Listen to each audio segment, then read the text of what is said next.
I'm gonna give you the 4 best exercises that you can utilize for sprint training for football, and we're gonna start right now.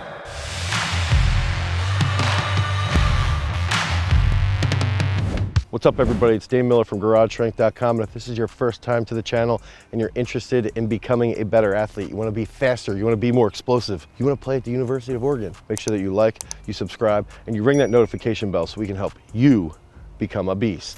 So speed training and speed development is like that holy grail of sports performance. It's almost as if Indiana Jones should have been chasing the holy grail of speed instead of the actual holy grail. All right, that might be a little bit of a stretch, but anyway, if we can think about football-based training and sprint-based training for football, we have to think about specific positions and how we can actually increase speed, right? So we know that when we're coming off the line, if we're talking about the best sprinters in the world, think about Usain Bolt, think about Justin Gatlin. Those guys coming off the line are extremely strong. They're extremely explosive. They've got a good positive shin angle. They're driving as hard as possible. So what are they using when they're coming out of the blocks? They're utilizing their quads, they're utilizing their calves, they're utilizing their glutes. And then as they start to get through that drive phase, as they get through 20, 30, 40 meters, they're really going to get into a more of an upright posture. When they're in that upright posture, now they're getting into max velocity. If we can go backwards and think about how it impacts speed training for football, how often are football players going to be running at max speed? It doesn't happen very often, okay?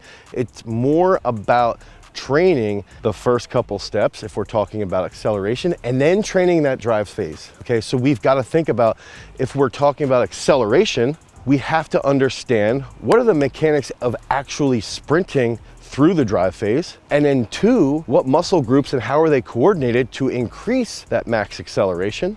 And then finally, what exercises are we going to use? So as we stated, when a sprinter is working through that drive phase, it's going to be more quads, it's going to be more glutes, and then as they get to the top end speed, it's going to be a bit more hamstrings and glutes as well, but it's going to be focused when we're talking about acceleration on the quads, on the glutes, and on those calves, and having proper mechanics, okay? So that first key exercise that we're going to go over is going to be that sled pull, that heavy sled pull. And one of the reasons why we're going to focus on a heavy sled pull is because we want our athletes to be leaning forward. We want them to engage in that strong drive phase. We want them to feel how that forward lean leads to extremely aggressive plantar flexion in their ankle, which also leads to hard pushing from their quads and their glutes. So we like to utilize heavy sled pulls once a week, then we'll use lighter sled pulls later in the week. But if we can do heavy sled pulls for 5 sets of 20 meters or 6 sets of 20 meters, now they're working through the strength components while having an eccentric-less movement. So there's less stress, there's less beating up of the body, and we're training them to utilize sprint mechanics while increasing their strength. Okay, so that's the key component. Football players aren't sprinters. They need to be strong. They need to have absolute strength.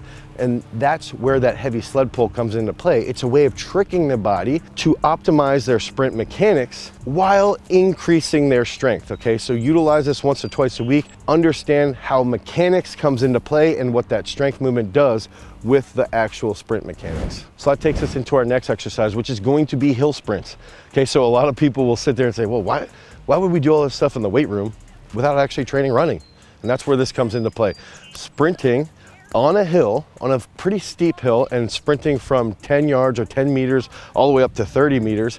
And while we're on that hill forces us to do a couple key factors. It's gonna force us to have that positive shin angle, to lean forward. And on top of that, it's gonna increase our dynamic trunk control because our stride length is actually going to be lengthened. We're gonna raise that knee a little bit higher while still engaging with that hip lock position. So if we can get on the hill, now we're gonna train that initial couple steps, and then we're gonna train through that acceleration, and we can do different things on the hill. We can have an athlete walk forward and cut and sprint up that hill sideways. We can have an athlete go back pedal, back pedal, back pedal, turn and sprint as fast as possible. Now we're doing hill-based work specific to the positional group. So an offensive lineman might only do, might do 15-yard sprints on the hill.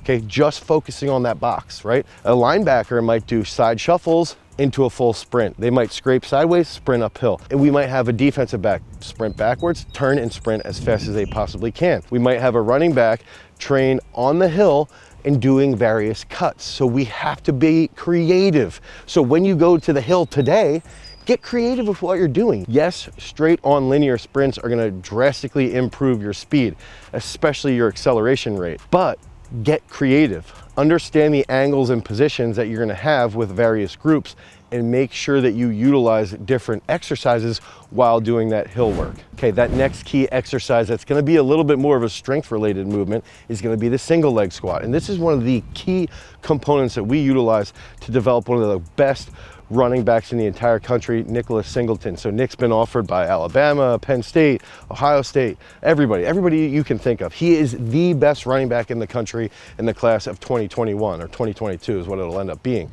He's gonna sign early, right? And he's absolutely phenomenal with his speed. He weighs 220 pounds. He can run a 10.71 in the 100.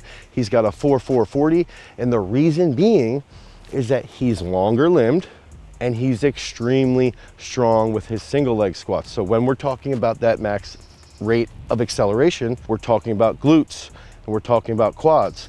And that's where the single leg squat comes into play. If we have that long leg forward, we're gonna really hammer the posterior chain with the glutes and the hamstrings.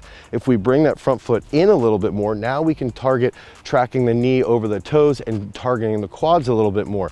So you can start to utilize the single leg squat with different goals, dependent upon where you place the foot.